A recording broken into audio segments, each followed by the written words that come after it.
Thank you for tuning in. This is the Tesla Gaming Table, where all your gaming news comes to life.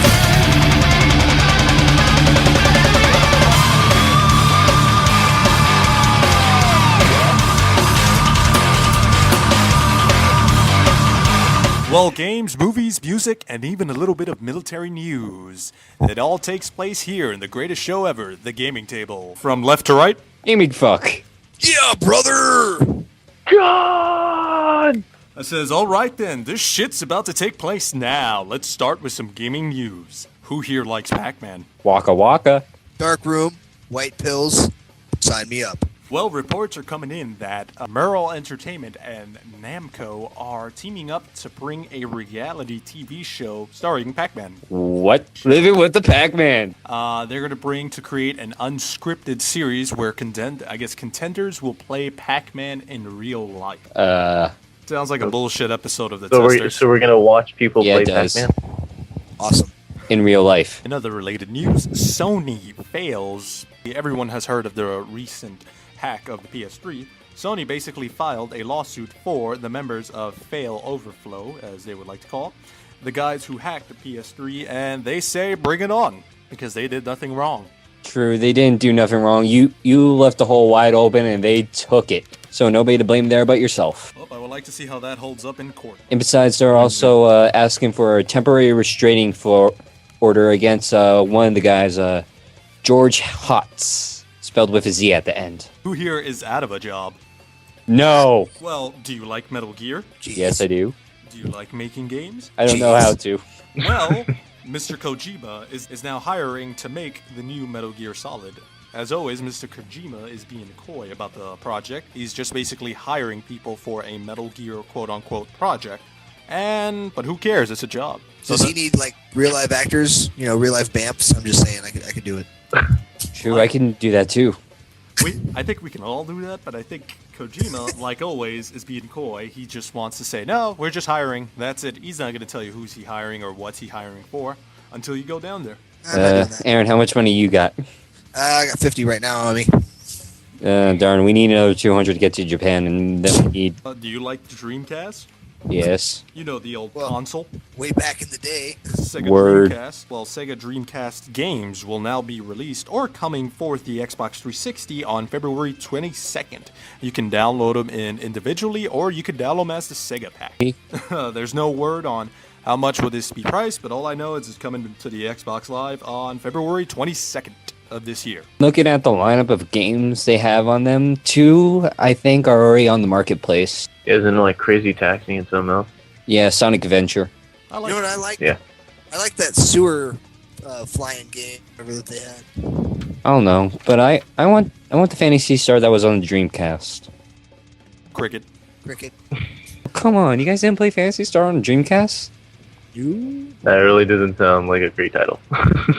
Dude, Fantasy Star. Fantasy Star is awesome, but I didn't play it on the Dreamcast. Okay then, Remedy, the makers of Alan Wake, is not working on Alan Wake 2. Dun dun dun. They're working on one of their old games, Death Rally, for the iPhone with new and improved graphics and controls that fit the iPhone. I'm sorry. I have to come out. I hate iPhone games. What about Angry Birds? Makes me angry. Okay, who here has seen the new Dead Space 2 trailer? Woo! Yeah. It kicks Deus Ex's trailers in the ass. And then shoves it straight into me. He is ass. Either way, the game's gonna look fucking awesome.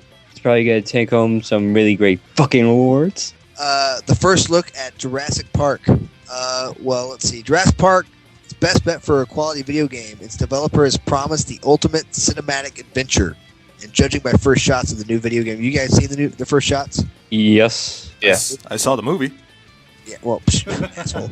Anybody? It will be the prettiest Jurassic Park adventure yet. Because I remember Nintendo and Sega and all that stuff when they Oh were, yeah, that was a bad. those were pretty crappy. But anyway, Game Informer had a first look at Telltale Games Jurassic Park, which is not just another dinosaur shooting game, according to its developer. A story-driven game that takes inspiration from PS3's Heavy Rain, which I know you all loved, for its storytelling mechanics.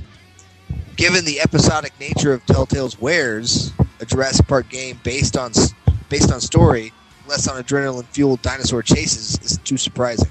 So timing-wise, it appears to overlap lightly with the first Jurassic Park film and will draw on minor characters from the series as well as original ones. Cool. Telltale Games recently released the first episode of its series based on Back to the Future. Jurassic Park is slated to come to the PC, Mac, and unspecified consoles this year. Yay! All I gotta say is just don't fuck it up. Yeah, That's it. I mean, it Whatever you looks do, awesome. don't have Jeff Goldblum. Come on. I don't like Jeff Goldblum. Dude, I don't think it is Jurassic Park without Jeff Goldblum. Well, all you need is a sign that says Jurassic Park. There, you have Jurassic Park. I've got a question for you. Shoot. Do you suck at StarCraft 2? Nope. Did the intricate combo moves of Street Fighter just escape you? Nope. Well, maybe you need an MRI. Researchers have found a method for scanning the brain that could predict how well you play video games. Wow. Awesome. Yeah, I know, Damn. right? Some of us are just better gamers than others. Mind you, I'm not putting myself in that group because I am the shit. True. But I spent rounds of Halo shooting obscenities at the screen. I'm talking about folks like my nephew who runs around killing his opponents with a fucking sniper rifle, never once stopping to line up his shot, the little shit. Dear Lord. Yeah, well, I hate watching the YouTube channel and you see some douchebag no-scope somebody with a sniper rifle and get a headshot from across the goddamn...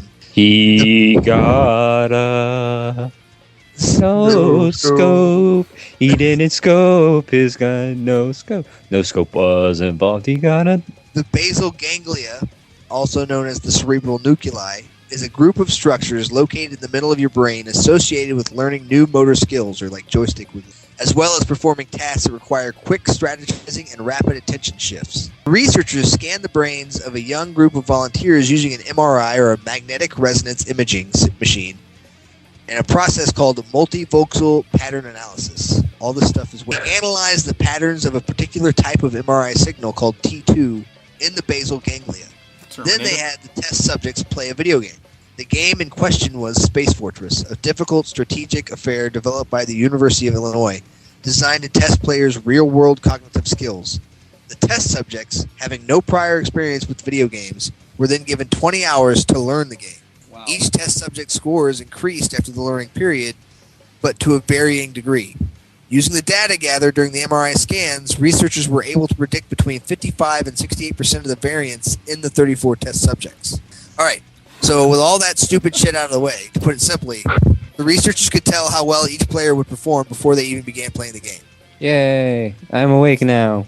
The strength of the researchers' methods lies in looking at MRI images, something science has had access to for decades, in a brand new way, illustrating one of my favorite things about science.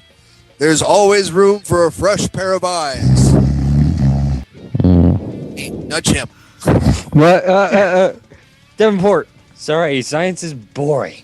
Yes, science is boring. However, Oh, screw you guys. Science is cool. Okay, according to Bill and I over What are you, a here. science teacher? Jeez. Bill Nye, the science guy. Bill and I. They, the a science new- guy. and maybe better way to stop people from being jerks online. Oh god. We gotta- Parents hitting little children. Parents hitting little children.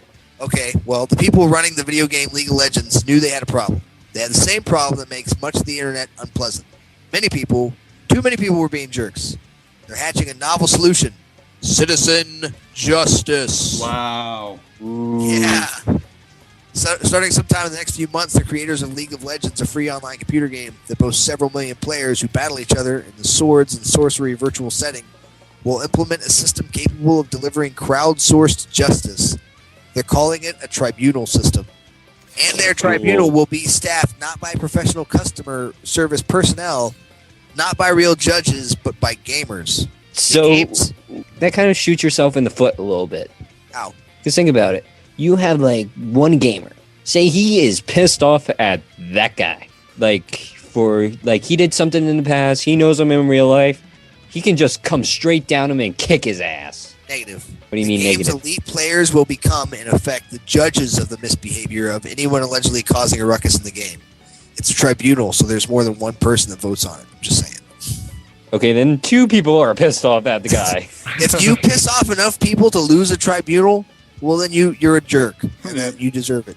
But Pretty much. online jerks will be judged not by a higher authority, but by the kinds of gamers you're being jerks to. Dude, that would make an awesome machinima series. You have Dun, been dun, dun. judged in People's Court in League of Legends. Is now in session. The almighty Judge Derek presiding. The League of Legends tribunal system is supposed to function on day one. Any League of Legends players will be able to become a member of the tribunal as long as they reach the class of Summoner level 30, the highest rank possible in the player community, and one attained by a regular player of the game. The experience requirement keeps anyone from just hopping in and trying to judge cases. Cool, I want to be the bailiff. A player who qualifies to be a judge will be able to access a randomized selection of cases, each case generated by a player or players who have complained about the behavior of a League of Legends gamer. The tribunal player won't be able to pick their cases. They also won't be told how many votes will be required to cause the player in question to be punished or pardoned. Tribunal players will know the gamer names of the alleged perpetrator and those who have filed the grievance. The players won't be told the names of the other judge deciding the case and will have no way of communicating with them. Riot's team believes that will reduce the likelihood that judges could unfairly gang up on a player. Sounds foolproof. So, Yeah. League of Legends, is this game for free? Yes. I want to download it. I want to be a judge. The judge player Just a will judge. be able to punish, pardon, or skip, but they won't be allowed to issue their justice with mouse-click swiftness. Riot plans to enforce a minimum of 60 seconds for each case to be reviewed and will require the input of special typed characters when a vote is made. These systems are intended to guarantee that players can't issue a judgment without having had time to review a case and can't program a robot to do it for them. The gamer judges will be rewarded with influence points, one of the game's currencies with which they can buy new characters and gear in the game.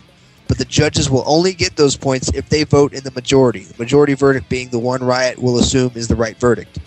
Those who consistently vote in the minority will lose their tribunal privileges. Well, you just gotta go with the crowd. Yeah, Riot is still working, but you don't know how the crowd votes. You know what I mean? Yeah, that's the only flaw. Riot is still working out what the punishments for the guilty will be. Player judges certainly won't be able to take that part of the law into their own hands. Damn it. Setting sentences they see fit instead. The Riot people plan to use a tiered system of penalties, consigning any first-time offender to the first tier of punishment, possibly a warning of some sort. A second offense will merit a more severe punishment, and so on and so forth. That's kind of Verdict stupid. is You what- might as well have a policeman drive over to you and be like, hey, this is a warning, dude. A verdict that's going to subject a player to the most stringent punishments will trigger an alert to Riot's internal teams, who will review such cases to be sure the penalty is deserved. Good behavior will cool an offender's level of possible punishment. So someone who has been punished once, for example, could eventually find themselves with a clean status. The people at Riot don't consider their players to be any rowdier than the average internet community, and they don't claim that the new system of justice they are introducing to their game could solve the problems of horrible behavior that persists across online communities. No system you ever create to solve any problem is going to be perfect, Meskin said. What we want to create is a system that is better than a lot of the alternatives they have that we are doing, and is by putting power in the hands of the players. This is essentially a jury system. Cool. Yeah. Cool, then I want to be judge, jury, and executioner. That would And be Judge executioner. Judy. Ew. Basically, sounds foolproof, but there's maybe one or two flaws, but, well, we just have to see it in action. Yeah, I'm looking forward to seeing it in action. Yeah. Also- yeah, I want to be a judge. Have you guys seen the Mad Catz peripheral for the flight simulators? Yeah. I think that it's known as SciTech. The thing is $5,000. The Mad Catz is selling it to pilot schools or flight schools so that they can turn off the monitor and you can fly using only the instruments. So you can get instrument qualled. Okay.